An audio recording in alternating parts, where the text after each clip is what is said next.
सातारा जिल्ह्यातील 5 कोरोनाबाधितांचा मृत्यू तर जिल्ह्यातील 157 संशयितांचे अहवाल बाधित। सोमवारी रात्री जाहीर करण्यात आलेल्या रिपोर्टनुसार जिल्ह्यातील 157 नागरिकांचे अहवाल बाधित आले आहेत।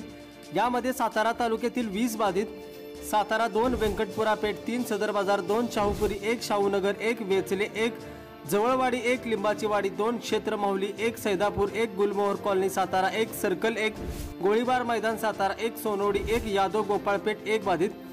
कराड तालुक्यातील 8 बाधित, वारुंजी 1, ओगलेवाडी 1, तांबवे 2, रेठरे 1, निमसोड 1, मालकापूर 1, मुंडे 1, मसूर 1 बाधित। पाटण तालुक्यातील 9 बाधित, ढेबेवाडी 1, पाटण 3, रामापूर 1, करपेवाडी 3, नाटोशी 1 बाधित। फलटण तालुक्यातील 10 बाधित, फलटण 2, कोळकी 1, गाडगेवाडी 1, मठाचीवाडी 1, मुळीकवाडी 1, आसू 1, विडणी 2, गुणवरे 1 बाधित। महाबळेश्वर तालुक्यातील महाबळेश्वर येथील 1 बाधित, खटाव तालुक्यातील 47 बाधित, खटाव 2, पुसवडेवाडी 1, विसापूर 1, सिद्धेश्वर कुरोली 28, वडू 6, मायनी 5, ढोकळवाडी 1, काठेवाडी 2, नागनाथवाडी 1 बाधित। मान तालुक्यातील 23 बाधित, पिंगळी बुद्रुक 1, राणंद 1, दिवड 2, दहिवडी 2, आंधळी 5, टाकेवाडी 1, पळशी 2, म्हसवड 1, बिदाल 1, मोही 4, सोकासन 1, शिंगणापूर 1, खुदबाव 1 बाधित। कोरेगाव तालुक्यातील 6 बाधित, कोरेगाव 3, अनपटवाडी 1, रहमतपूर 1, बिचुकले 1 बाधित।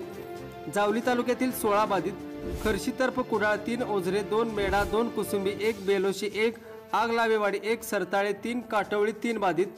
खंडाळा तालुक्यातील 3 बाधित, शिरवळ 1, पळशी 1, मिरजे 1 बाधित। तर जिल्ह्यातील इतर 5 व बाहेरील जिल्ह्यातील 4 बाधित यांचा समावेश आहे।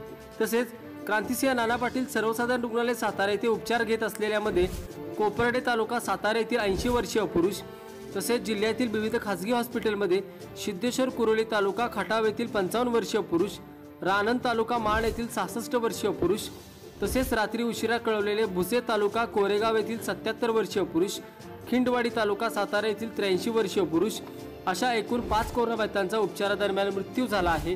जिल्ह्यात आजपर्यंत 1,94,464 नागरिकांचे नमुने तपासण्यात आले असून त्यापैकी 46,932 बाधित आढळले आहेत, तर 42,134 रुग्णांनी कोरोनावर यशस्वी मात केली आहे। 1,568 रुग्णांचा दुर्दैवी मृत्यू झाला आहे। जिल्ह्यात सध्या 3,230 रुग्णांवर उपचार सुरू असल्याची माहिती जिल्हा शल्य चिकित्सक डॉक्टर सुभाष चव्हाण यांनी दिली आहे।